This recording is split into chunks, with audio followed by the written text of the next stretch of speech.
You can eat whole foods, you can exercise, you can manage stress, you can have reasonable sleep, and still have persistently elevated pressures if you're eating or drinking something that stimulates insulin every 2 to 3 hours throughout your day. Because when insulin is chronically elevated, your kidneys retain sodium regardless of how much salt you're eating. Your sympathetic nervous system stays activated regardless of how calm you feel. Your blood vessels lose their ability to relax regardless of how fit you are.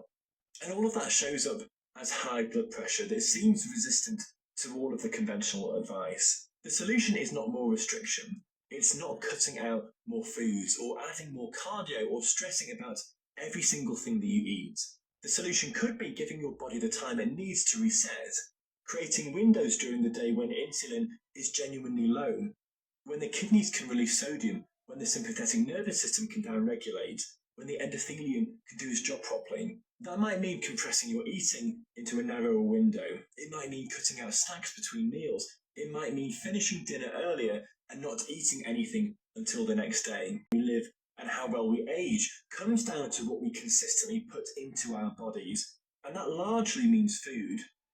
After nearly 10 years working in emergency medicine, I've seen the end result of decades of poor dietary choices play out in real time. People arrive with heart attacks, with strokes, type 2 diabetes, and a whole cascade of preventable conditions that all share a common thread: years of eating the wrong things. The interesting part is that most people think longevity is about finding the right supplement stack or discovering some exotic superfood, when in reality, it comes down to boring, repeatable, single ingredient foods that you'd recognise instantly if you walked past them in a supermarket. Ultra processed foods have made nutrition feel impossibly complicated when it genuinely shouldn't be.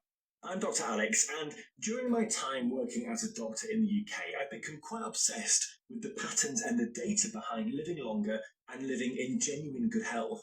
What I want to do is share the insights I've gathered over those years and hopefully teach you something that in this day and age our doctors simply don't have time to explain. And if you stay until the end, I'll also mention one of the worst everyday foods that quietly makes up a huge proportion of most people's diets without them ever realising it. Starting at number 15. Now, before we go on to the good stuff like dark chocolate or eggs, I have to mention water. I know that sounds almost too obvious, but most people really are walking around in this chronic state of mild dehydration without knowing about it.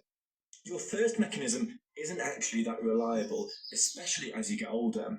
By the time you feel thirsty, you're already dehydrated, and that lag gets